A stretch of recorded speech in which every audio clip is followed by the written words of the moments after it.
इसको क्या देखना पड़ रहा है? अच्छा है मैं अंधा हूँ। और अभी तो रुको, क्लाइमैक्स अभी बाकी है।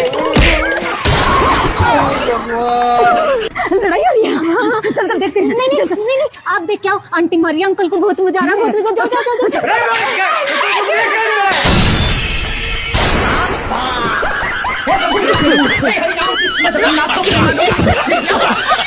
बहू। এই ঝটপট চা বানানো শিখে নিন। সর্বপ্রথম 1 চামচ গুঁড়ো দুধ, পরিমাণ মতো চিনি, একটু লবঙ্গ, একটু এলাচি নিয়ে নিন। এবার ভালোভাবে মিক্স করে ফেলুন। তবে চাটাকে আরো বেশি স্বাদের করতে যেয়ে এর মধ্যে তেজপাতা, চিয়া সিড, হলুদ, মরিচের গুঁড়া, জিরার গুঁড়া, বাখর পাউডার, মরিচ পাউডার ইত্যাদি ইত্যাদি জিনিস মিশিয়ে চাটাকে নষ্ট করবেন না।